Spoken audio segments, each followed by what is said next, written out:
In this video, I'll show you how to paint a very simple oil landscape, perfect for beginners. It's a step-by-step tutorial and all you need is a cup of tea and a bit of inspiration. On the palette, I'm using just a few colors, a small brush, and a wooden board I made myself.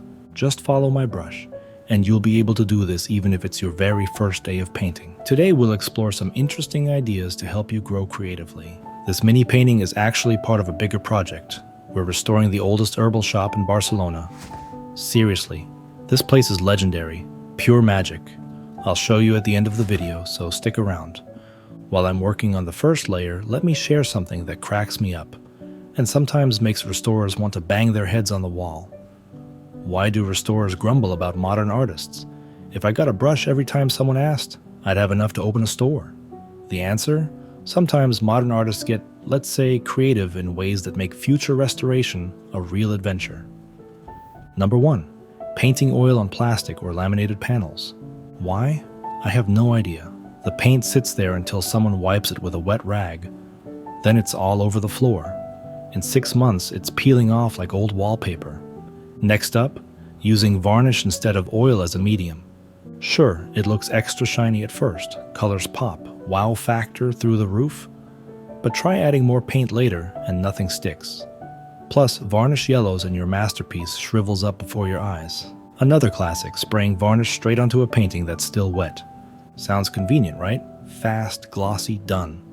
But the paint underneath stays wet, bubbles form, stains appear, and before you know it, the whole thing peels off with the varnish. Sometimes I see real alchemy, oil paint over acrylic, or even crazier, watercolor, without waiting for it to dry. Or just mixing everything together because, why not? Looks fun, but those layers just fight each other. Cracks, mold, weird bubbles. It's like a whole new life starts under the surface. 5th place, using hardware store varnishes or furniture finishes on artwork. Sounds legit, but then your whole studio smells like a newly remodeled kitchen, and the painting ends up with a foggy film, sometimes sticky as caramel. Guys, stick to art supplies. Here's another trick. Markers, pens, ink, even gouache. Whatever's lying around goes right on top of the oil for extra contrast. Well, you'll definitely get contrast, but these materials usually don't stick. They bleed, fade, eat into the oil, or just vanish. Hello, ghost lines across your painting. A favorite rookie move. Laying on paint thick as cake frosting with no time to let it dry. The top crust seems solid, but underneath it's mush. Give it a few months and it's all cracks, yellowing and flaking. Sometimes people get brave with new age solvents and mediums. Sounds cool until you find out they don't play well with your paints. The colors go sticky, turn cloudy, or start to yellow, and the varnish curdles like milk in lemonade. And then there's the classic fat over lean rule, completely ignored. People mix up the steps, slap a fatty layer on too early, and bam, instant cracks and peeling. Bonus mistake. Not varnishing the finished painting at all, maybe thinking, I'll add something later. Trust me, just call it done and varnish it. The idea is already out in the world. Don't be afraid to move on and start something new. It doesn't have to be perfect, just paint. So if you're tempted to experiment, please remember these stories. If you want your paintings to bring joy not only to viewers but also to any future restorer, do it the classic way. It really is worth it. You know, there's this classic myth floating around that a real artist is supposed to paint straight from their head, pure inspiration, like some kind of creative wizard with a secret universe inside. I used to believe that too, honestly. When I first started out, I thought using any kind of reference was basically cheating. Like, if you looked at a photo, you were doing something wrong. Inspiration had to come through the window, and everything else was almost a crime. But here's the reality. People who preach pure originality are usually the ones who never actually finish a painting. Anyone who's tried to draw, say, the shadow under a cup or a set of complicated hands, hits a wall fast. You either spend years reinventing the wheel, or you just accept that references are your friends. Me? I still work from photos all the time. I sketch from life whenever I can. I've even shamelessly borrowed color schemes from artists I love. There's nothing wrong with it. Look at the old masters. The entire Renaissance was built on students copying their teachers. Dali, Van Gogh, Monet, they all studied someone, borrowed techniques, even took whole sections of paintings and put their own spin on them. And the funny thing? A lot of those genius images you see are inspired by other artists' work or found photos. Great artists don't just copy, they remix, interpret, and transform. It's like jazz. Nobody accuses a musician of being a fake because they play standards. It's all about what you bring to it. Working with references isn't just okay, it's essential. First, you actually train your eye. You learn how light works, how shadows fall, how perspective does its thing. Second, you free up mental energy. Instead of trying to remember what a cow even looks like, you get to focus on mood, character, and atmosphere. Even if you're painting a storybook mouse, it helps to peek at a real mouse paw. That's how you make fantasy feel alive. Sometimes I get messages like, "Your work feels so natural, you must be super talented." Nope, not talent, just lots of references and a healthy dose of shamelessness. I keep a whole stack of printouts on my desk, or I'll have 10 windows open on my monitor. Tree bark, old shop signs, some crazy facial expressions. It doesn't make you less original, it actually lets you grow faster. Here's a great challenge. Try painting from a reference, then do the same scene from memory. 9 times out of 10, the reference version wins, even if you're copying. That's fine. All artists, even the geniuses, go through this phase. Another tip, if you want to learn quickly, copy other artists' work. Seriously, break it down. Why did they choose that color? How did they design that composition? What mood does it create? Then, once you get the hang of it, start sneaking in your own ideas. That's how you build your style. Honestly, using references is like making soup. You toss in all kinds of ingredients, but the soup is still yours. There's no shame in it. The only thing that matters is that you keep going and don't get hung up on some purity test. So if you ever feel guilty about using a photo or another artist's work as a starting point, don't. Everyone does it, whether they admit it or not. The best artists talk about it openly and encourage you to do the same. Bottom line, don't be afraid of references. Mix, experiment, make it your own. You'll be amazed how quickly your skills grow. Sometimes, restoring old paintings feels like being a detective. You never know what's hiding underneath. And sometimes what you find is just wild. Story 1. A few years back, a client brought me an old family painting from a house somewhere near Barcelona. The back was sealed tight with an old wooden panel. According to the owner, it hadn't been opened since Grandma's time. The edges were stuck fast, the wood a little chewed up by mice, and everything coated in decades of dust. That panel just wouldn't budge. But after a lot of careful work with my tools, it finally creaked open. Inside, a tiny pouch, dark with age, tied up with string and decorated with feathers and little bones. No note, no explanation. Just this quiet, witch's charm tucked away in the family heirloom. Honestly, I didn't want to tempt fate, so I took it outside and burned it. With these things, sometimes it's better safe than sorry. Second story. A couple years later, a different job. This time a painting from an old herbal shop that had survived more than a few historical upheavals. The artwork seemed ordinary, until I started taking apart the old frame and spotted a little metal lump in the wood. I dug it out and, believe it or not, there was a flattened bullet. Imagine, someone fired that shot, maybe in panic, maybe by accident or anger, and the bullet stayed stuck in the wood all these years, through wars and new owners. The client loved the story. Now it's not just a painting, but a family legend with an actual bullet from the past. Third find. And probably the strangest. This was an old, pretty beat-up painting that had clearly been restored and reworked more than once.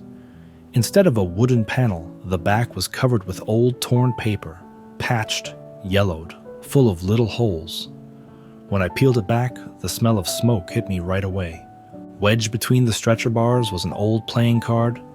Not store-bought, but handmade, rough paper, edges burnt, the drawing clumsy and naive, probably prison-made. Somebody must have tucked it in as a good luck charm, or maybe to leave their bad luck behind. I still keep that card. It's probably the most unusual hello from the past I've ever found. These kinds of discoveries remind you every old painting can hold more than just art. Sometimes it hides a piece of someone's life and just a little bit of real magic. Sometimes you say the paintings look shiny, but that is just part of the process. To protect your eyes, you need about 400 lux in the studio, which means strong lights on both sides of your painting. Trust me, it is necessary. There are so many little details that can make or break your experience. The right brushes, good paint, the right mediums to mix or thin it, proper canvas material, and even something as basic as how you hold the brush or where you stand while painting. Some of these things I learned in art school. Some I picked up from other painters, some came with time. But the one thing I know for sure, never stick to just one teacher. Learn from many and eventually you'll find your own voice. If you're curious, I put together a painting course. It's for beginners, but also for anyone who wants to ground their practice in real technique. It costs about as much as filling up your car, but way less depressing. You pay once and get access for as long as you need. Links in the description. Let's talk about something not very glamorous, but honestly, super important. Staying safe when you paint, especially if you're working at home and not in some industrial art studio where everyone's already half numb to the smell of solvents. First off, all those classic art solvents and varnishes, they're a lot nastier than most people think. Things like turpentine, mineral spirits, acetone. That old school painter's smell is actually a sign you're breathing in fumes that mess with your lungs, your skin, and even your furniture. I had a friend who used to paint with an open jar of solvent right on the table. After 6 months, nonstop headaches, cracked hands, allergy issues, and he basically had to throw out half his furniture. The smell never left. Here's what I do, and trust me, it saved me a lot of trouble. The biggest thing is fresh air. Seriously, even if it's cold out, crack a window every hour or two. Another thing, as tempting as it is to leave your jars open while you work, don't do it. Open, use, close. That's the rule. Otherwise, you're just letting the fumes collect in your space and in your lungs. And if you're one of those people who hates gloves, I get it. Sometimes you want to feel the paint. At least keep your hands out of the solvent and wash them really well when you're done. Cracked, dry hands are no joke. One big mistake people make is keeping their solvents and paints right in the kitchen, or worse, the bedroom. Don't do that. Even if it's a tiny apartment, try to keep all the chemicals in one spot and make sure it's shut tight. A closet, a sealed box, whatever you can manage. You'll be glad you did. And for the floor, here's a trick I swear by. Throw down a layer of painter's plastic. Not the super smooth kind you slip on, but that slightly textured matte stuff. It kind of grips your shoes and keeps spills from getting everywhere. If you want, you can put an old rug on top. Not a nice one, something you won't cry over if it gets trashed. When I set up to paint, I have a mess zone, a little table or tray just for mixing paint, wiping brushes and tossing dirty rags. It makes cleanup way easier, and you don't end up with colorful fingerprints all over your apartment. Never, and I mean never, pour used solvents or leftover paint down the sink. That stuff sticks around forever and makes your bathroom smell like a hardware store. I keep a junk jar under my desk for all the leftovers, and when it fills up, I take it to a recycling center, or at the very least, keep it far away from anything I eat or drink. Speaking of eating, don't snack at your painting table. I know it sounds silly, but you'd be amazed how easy it is to dip your brush in your coffee or get paint on your sandwich. Make a habit of taking a break, washing your hands, and then grabbing a bite in a paint-free zone. If you've got kids or pets around, double down on keeping all this stuff out of reach. Anything open goes up high or gets locked away.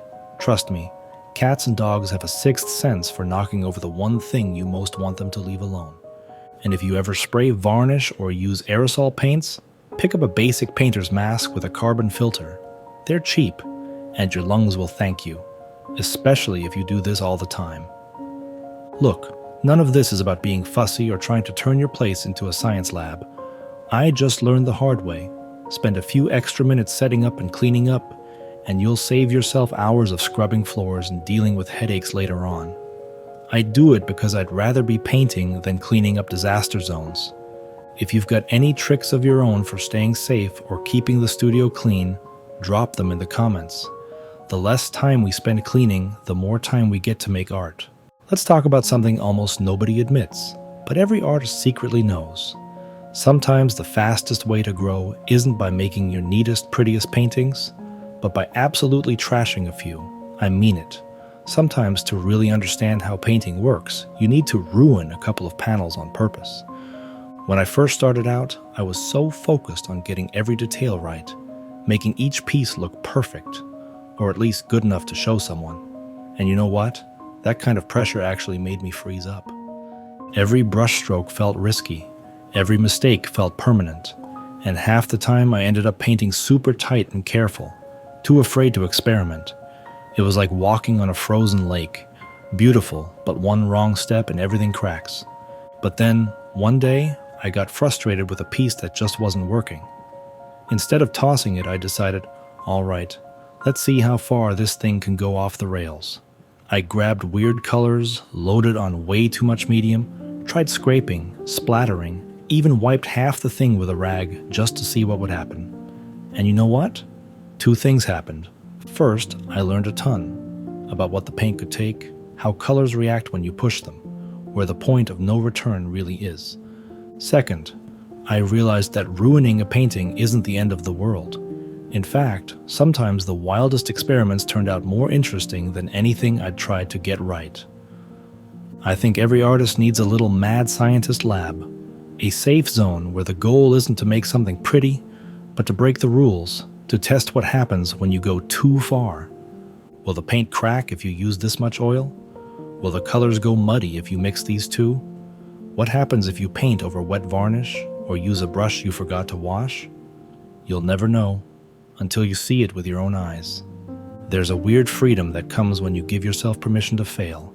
Like really fail. Suddenly, you're not scared of making mistakes anymore because the whole point is to make them on purpose. And that's where the magic happens. You start to trust your instincts, to see what's possible, to break out of your comfort zone. Some of my most useful aha moments came from total disasters, like the time I layered oil paint over a thick patch of acrylic before it dried just to see what would happen, and got the weirdest texture and cracks I've ever seen. Or when I dumped a whole bunch of turpentine on a finished painting, not recommended for your living room, and watched the colors bleed and blend in ways I never could have planned. It's almost like learning a musical instrument. You can read all the theory in the world, but until you mess up a few solos in front of your friends, you don't really get it. Same with painting. Copying perfect pictures is good practice, but blowing up a few experiments teaches you what materials really do, and gives you stories, scars, and tricks that nobody else has. Honestly, sometimes I recommend this to beginners. Take a panel, set a timer for 10 minutes, and try to wreck it. Mix weird colors, use too much medium, scratch it with a fork, drip water on wet paint. See what survives. You'll learn more in those 10 minutes than in hours of careful copying. Plus, it does wonders for your confidence.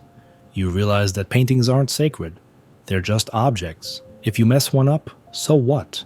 You can always paint another. Sometimes the ruined ones even turn into something cool, a new background, an abstract, or just a happy accident you can build on. If you find yourself paralyzed by the fear of messing up, give yourself the challenge. Make something ugly on purpose. I promise your good work will get better. You'll relax, get braver, and probably surprise yourself. So next time you're stuck, don't be afraid to break a few eggs. Sometimes you have to make a mess to find your own style. And if you've got any disaster stories or happy accidents, share them in the comments. We all need a reminder now and then that the best lessons are sometimes hiding in the worst mistakes. Let's be honest, sometimes you sit down to paint and your mind is just blank. No ideas, no spark, nothing but that little voice saying, "Why bother?" Happens to everyone, even people who paint every day. But I've found a couple of tricks that almost always kickstart my creativity, even when I'm running on empty. First one, and it sounds super basic, is to just change your environment for 5 minutes. Seriously, step outside, walk around the block, stare out the window, or even just move to another room. There's something about a tiny shift in what you see and hear that wakes up your brain. I can't count how many times an idea popped into my head just because I noticed a weird shadow, a funny cloud, or a color I hadn't seen before. Another one, start with copying. If you really can't think of anything, grab a photo, a book, even another artist painting, and just try to sketch it. The pressure's off. You're not making your masterpiece, you're just warming up. 9 times out of 10, something unexpected will happen. Maybe you try a new color or a brushstroke feels different, and suddenly you're off and running with your own twist.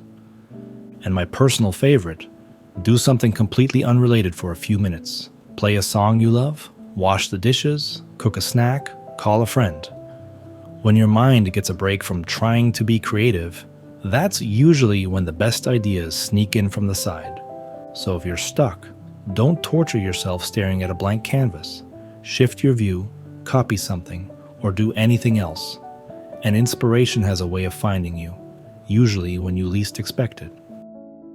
And as I promised, I will now show you the place where the herbal shop is located, so that you can visit it when you are in Barcelona.